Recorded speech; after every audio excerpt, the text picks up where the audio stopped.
Welcome everybody. Now we're going to do character select. This is one that's cropped up quite a few times, but again, I'm responding to these messages over here. I'm answering 621 the questions for allow my audience to select a specific character. Bunch of different ways we can do this. I'm going to show you the way I find most elegant. First, I'm just going to describe the inelegant solution. You could have a bunch of levels, and those levels could be called level for your character. Well, let's explain what I've got set up at the minute. I've got a game where I've got the option where I've got a red character, and this red character can move around. They can move up, down, left, or right, and blue, and this red character can take 2 hits, and then the dude is dead. So one solution there is that you have a series of levels, and you literally say, when I press I want to play as the red guy, when I want team red, it takes you to a completely different level for the red guy, to a completely different level for the blue guy, and then if you had different characters that had different things, you just had completely separate levels. That works, but is a massive waste of your time, because you've got to build every level and you've got to change it around. Yes, you can duplicate the level once you've done with it, but trust me, it's a pain in the arse. It's not worth your time. So let's talk about what I think is an elegant solution. I've got a series of sprites and a series of objects set up. Notice my naming convention. Because it's late, everything is called dude. So I've got red dude, blue dude, and they're the sprites set up just to clearly identify which one's which. I've got the button for red dude and blue dude, and they're just these buttons here on our main menu. I have a bullet sprite. I've got the dude himself, which is an object. I've got the buttons. I've got Dude Killer, which is just a spawn point that will just shoot to test out some of my mechanics. And then I've got the bullet itself. So if we actually have a look at the dude, the code for dude at the minute, what I have is the dude, when he's created, has a speed variable and a HP variable. Notice that is not speed, it is spud.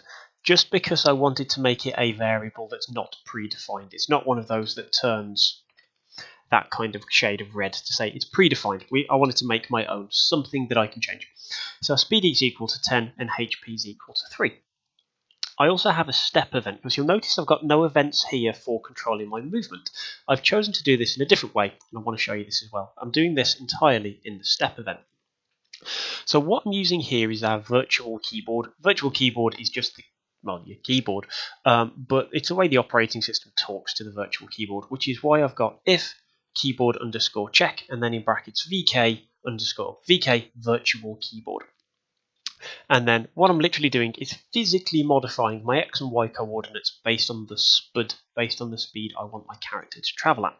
So if I'm going up, I know I need to go take away on the Y-axis. If I'm going down, I need to add on the Y-axis.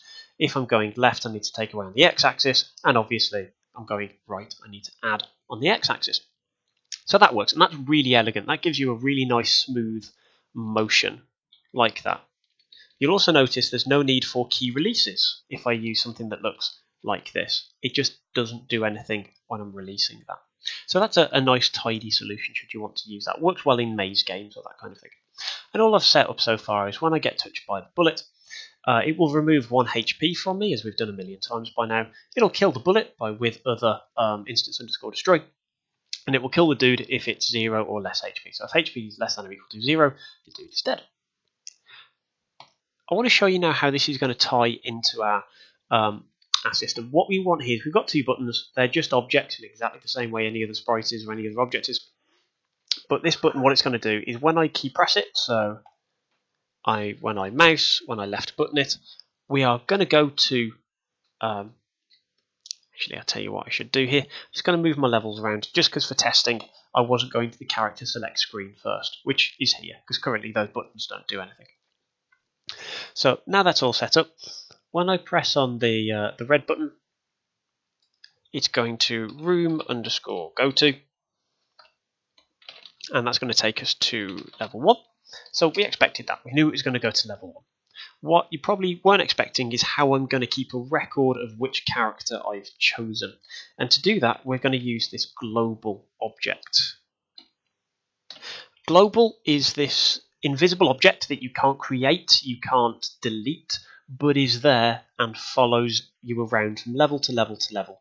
It's a great way of keeping a record of Perhaps if you wanted to keep a record of score between levels, or you wanted to keep a record of checkpoints between levels, it's a great way of recording things between levels. It doesn't get overwritten.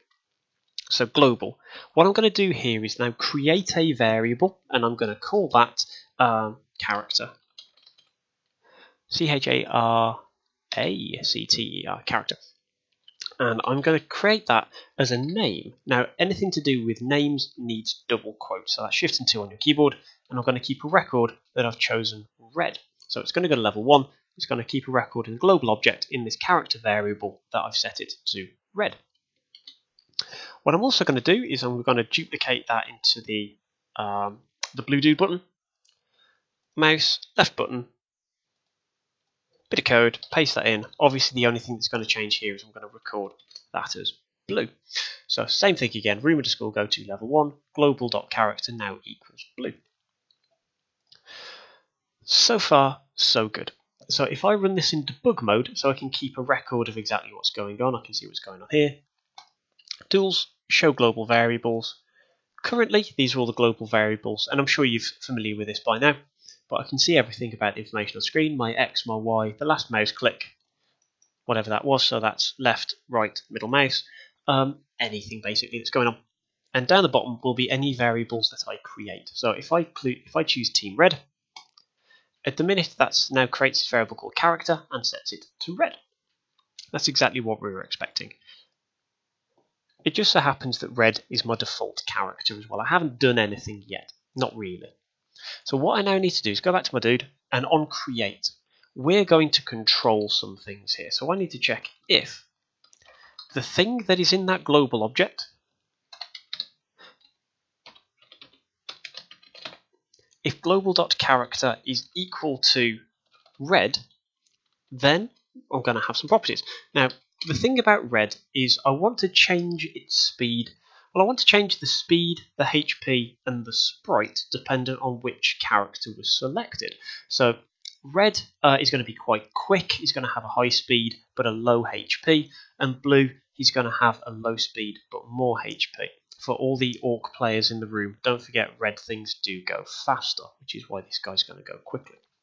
So the last thing I want to say here is sprite underscore index. And I'm going to assign that to SPR underscore red dude. I'm just going to tab that across again so it's easier for me to read. So if the character is red, set the speed to 10, set the HP to 3, and then change it to red dude. I'm going to copy paste that underneath, making sure that I keep that end squiggly there. So the start of the if, end of the if, and then with this one, start of the if, end of the if. But this time I'm going to say, is it blue? Speed is going to be 5. HP is going to be 5 as well, but this time it's not going to be red dude, it's going to be blue dude. So let's see what happens now in debug mode. Again, the red one at the top. If I choose Team Blue, well, now I've got a blue dude. And how many hits does this take? 1, 2, 3, 4, 5. Dude is dead. So I'm going to run that in debug mode again, but this time keep a record of the variables. So tools, show global variables. Again, there's no character yet because we haven't initialized it. That's what's called when you give it an initial value, you initialize it. I'm going to choose Team Red, and you can see my character is red, and that's been interpreted in its create code by giving it a red sprite, meaning that it can only go to HP of 1, 2, 3, dude is dead. So let's just see that that works in exactly the same way when I've got blue, show global variables, Team Blue, character is blue, much slower, much more sluggish to control. 1, 2, 3, you get the other 4.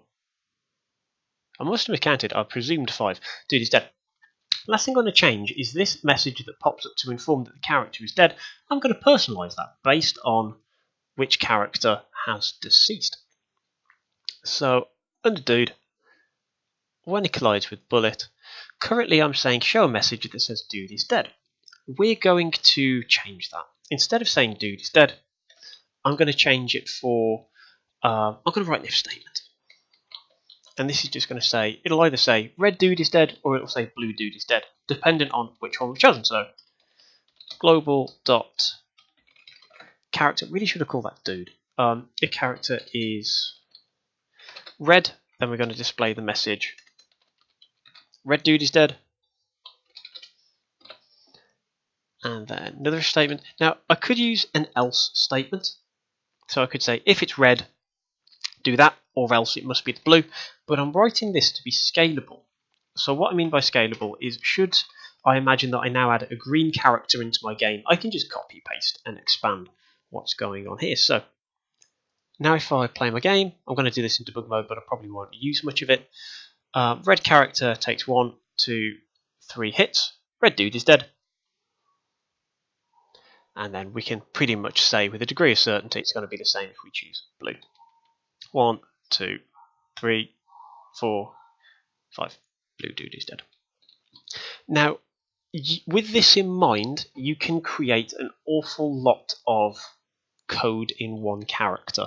So if you imagine, this technique works well if your characters are going to be virtually identical but slightly different. If it's a minor kind of visual change, it's going to be a different sprite. It's going to be slightly faster or slightly slower. It's going to be variables that change. If they're going to do completely different things,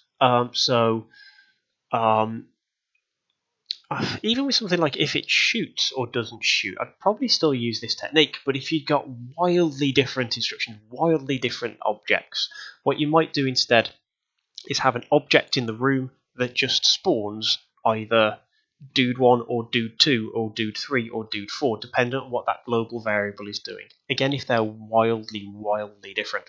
And I'd use this technique, perhaps if you're making a fighting game and you wanted to choose dude 1 and then player 2 could choose a different partner as well. It will always be player 1, player 2 in the room, but you can they will just change their sprites, their properties, their behaviors over time. So effectively it's always object 1 versus object 2, but you just change what they do. Okay, hopefully that's cleared that up for you guys. Keep questions coming. I'll do my best to answer them.